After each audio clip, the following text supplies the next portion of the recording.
ઉનાળાની ઋતુમાં મોટે ભાગે આગ લાગવાના બનાવો બનતા હોય છે ત્યારે ફાયર બ્રિગેડ દ્વારા આગના બનાવોને ધ્યાનમાં રાખીને ખાસ પ્રકારની ટ્રેનિંગ આપવામાં આવી હતી. હાઇડ્રોલિક ક્રેન અને ફાયર ફાઇટરની સાથે ટ્રેનિંગ યોજવામાં આવી હતી. ફાયર વિભાગમાં 3 વ્હીકલ છે, તેની લંબાઈ 84 મીટર લાંબી. તેને ઓપરેટિંગ કરવા માટે હાઇડ્રોલિક ક્રેન માટે ટ્રેનિંગ આપવામાં આવી હતી.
અને આમ નામ તો સ્નોર સ્કેલ જ કહેવાય ને.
આવનાર સમયમાં જો જોવા જઈએ તો ફાયર કોલનો રેશિયો માર્ચ એપ્રિલ મહિનામાં વધતા હોય છે. ફાયર કોલ્સ અને હાઈરાઇઝ બિલ્ડિંગ માટેના આજે 3 વડોદરા ફાયર સર્વિસના વ્હીકલ છે, જેમની ઊંચાઈ 30 મીટર, 44 મીટર અને 81 મીટર છે. તો હાઈરાઇઝ બિલ્ડિંગમાં કઈ રીતે એટલી હાઇટ ઉપર ફાયર ફાઇટિંગ કરવું અને રેસ્ક્યુ ઓપરેશન કરવું તેની એક વેટ ડ્રિલ્સ જે અમે રૂટીન વર્કમાં કરતા હોઈએ છીએ, અને જે ન્યૂ રિક્રુટ સ્ટાફ છે તેને હાઇડ્રોલિક પ્લેટફોર્મ કઈ રીતે ઓપરેટ કરવા અને કઈ રીતે તેનાથી બચાવ કાર્ય કરવું એની ટ્રેનિંગ પણ અત્યારે આપવામાં આવી રહી છે. કઈ કઈ પ્રકારના ઇન્સ્ટ્રુમેન્ટ છે અને શું ઉપયોગી થઈ શકે છે?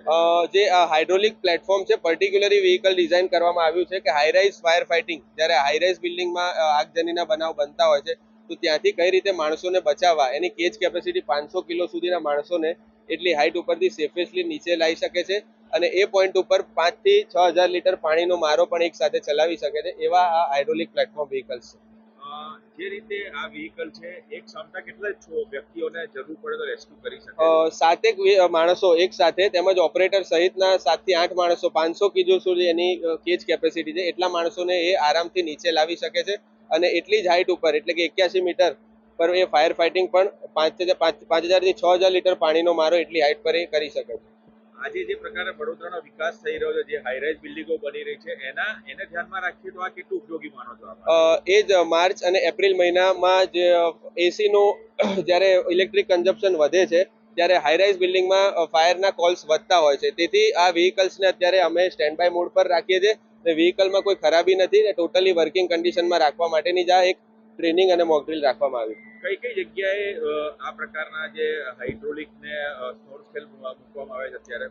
શહેરના 3 વિસ્તાર એટલે કે પૂર્વ વિસ્તાર, મધ્ય વિસ્તાર અને પશ્ચિમ વિસ્તાર, 3 જગ્યાએ એક હાઇડ્રોલિક પ્લેટફોર્મ જે અત્યારે ટોટલી કમિશનિંગ રહેશે. 30 મીટર જે હાઇડ્રોલિક પ્લેટફોર્મ છે તે પાણીગેટ ફાયર સ્ટેશન ખાતે સ્થિત છે, 44 મીટર છે જીઆઈડીસી મકરપુરા ખાતે સ્થિત છે, અને 81 metre hydraulic platform Vasna fire station ખાતે સ્થિત રાખવામાં આવે છે. કેટલીથી કેટલી સેકન્ડની અંદર આ કેટલી હાઈ રાઇઝ પર પહોંચી શકે છે? એનો વર્કિંગ ડ્યુરેશન ટોટલી કહેવા જઈએ તો એક તો એને ગ્રાઉન્ડ સરફેસ પર એ પિચિંગ થાય છે, એટલે કે એને ગ્રાઉન્ડ સરફેસ પ્રોપરલી જોઈએ, ઢાળ જેવી જગ્યા ઉપર એને પિચિંગ થવામાં વાર લાગે છે. એટલે પ્રોપર એને એકવાર એને સરફેસ મજબૂત મળી ગઈ તો ગણતરીની મિનિટોમાં જ એ હાઇટ પર પહોંચીને રેસ્ક્યુ ઓપરેશન સફળતાપૂર્વક કરી શકશે.